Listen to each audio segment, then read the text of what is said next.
Yo guys, what's going on? Sean down here with another technical analysis. Here we have Nick Kalmes, I believe it's pronounced, from University of Minnesota Duluth, teammate of Brian Lee with a discus PR of just over 46 meters. I think he's a freshman. Yeah, let's check it out. Having seen Nick throw in a couple different meets, I'm kind of a fan of his technique. I like it. I think there's definitely some things that would help him throw farther. But yeah, overall, for a true freshman, I think uh, you're doing a pretty damn good job. I uh, I only threw like 44 meters or something like that my true freshman year, so you're ahead of me, Nick. Good for you. um, but yeah, so moving in on the throw, I like this wind up. Disc nice up and back, unwind. I think here you could shift your weight to your left just a little bit more before you enter, just a little bit. You get out there pretty well, but I think if you just shifted to the left a little bit more before you brought that right leg around, it would set up that left side axis a little bit better, and then you'd get a little bit more separation throughout the throw. So yeah, shift to the left, and then you pick your foot up pretty solid, and I would say you almost kind of just a little bit break this hip in and kind of start leaning into the throw. I think just a little bit too early. Once again, I think this goes in conjunction with shifting to the left. If you shift to the left a little bit more and keep this left side post sort of set up a little bit better and work around it, I think that'd set your throw up a little bit better. But either way, you have a pretty looking throw. I like it. Really solid leg sweep here. Nice open right leg. And then, yeah, in this next frame, you can see you just rise up.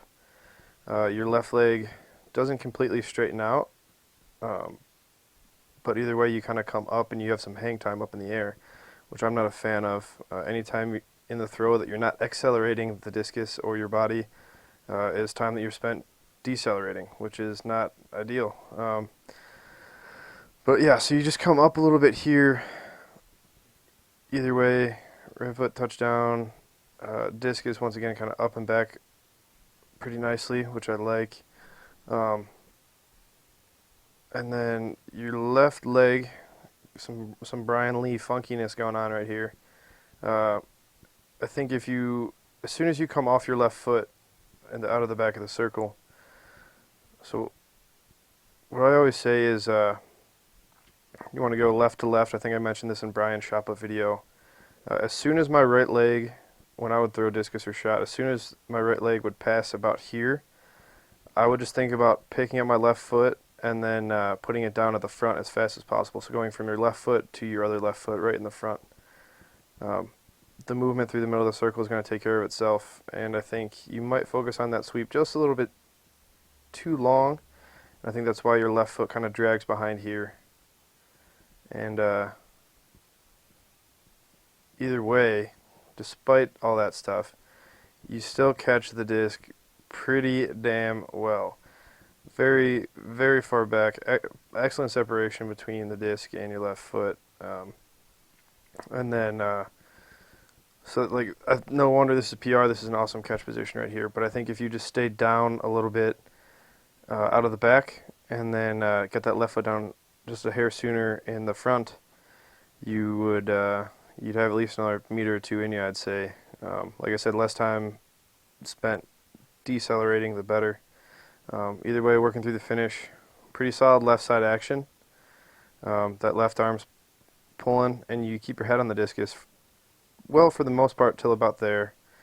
And you can see, so this is where I think, I don't know what you guys train like up there with the discus, but if you did some non-reverse work, so like where fixed-footed finish, and really made sure, focus on staying grounded in the finish. A bent left leg and a bent knee finish is the key to really throwing far.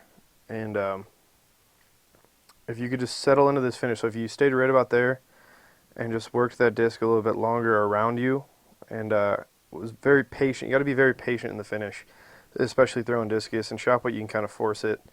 But discus is all about patience. I would say, so yeah, besides the bent knee thing, try to put your heel down and sit down just a little bit and work that disc around you more in the finish. The discus right here at this point. So for the most part, you do a good job keeping the discus up and back, and boom, and then right before the finish, it drops just a little bit, just behind the right hip. In my opinion, I think it should be up a little bit higher, maybe on the same plane as your shoulders. It's just a little bit lower. And then, as you can see, when you go to release, since it is a little bit lower, it does look like it goes a little higher than I would like, in my opinion. Once again, I'm a big proponent of throwing out, not throwing up. But you know, that's just my opinion. And yeah, either way, this is a pretty damn solid throw, Nick. Yeah, try to shift to that left a little bit more, work that left side axis out of the back, move around that left foot, that left knee, that left hip, that left shoulder, all that stuff. Move around it, and then stay down through the middle. Just go straight across the ring. No need to go up. It's just a couple milliseconds, couple frames here, but I think it can make a big difference in getting that left foot down a little bit earlier, and then you're able to get a little bit more on the discus in the finish. And then, yeah, try not to jump in the finish as well. Once again, non-reverse throws would be good for this off season. Do some, if you can get your hands on like a 225 discus and work some special strength and really work that ground in the finish, dude. Like, no doubt you'll be able to throw 50 meters next year, especially with your technique and how it's already looking. Pretty effortless save. Yeah, dude, like I said, all around pretty solid throw. Just a couple things I would change to throw a little bit farther. And yeah, excited to see how you compete this weekend at the conference meet, and excited to see how you grow over your college career. Like, I remember watching you at one of the first indoor meets, you throwing weight, and they said you were a true freshman, and I was like, this kid's got potential. So yeah, good luck, Nick. Hopefully you enjoyed this analysis, and it'll help you throw farther. If you guys out there watching this who aren't Nick, and you want a technical analysis of your own, visit www.atlaspeakperformance.com. Go to the services and resources page. There's a link down in the description below if you want to skip all that nonsense, and sign up now. Championship season is here, or the off season is here, depending on what you're doing with your life. I don't know. Either way, both good times to get analysis and start getting better. All right, thanks for watching, guys. Sean Don, peace and out. See ya.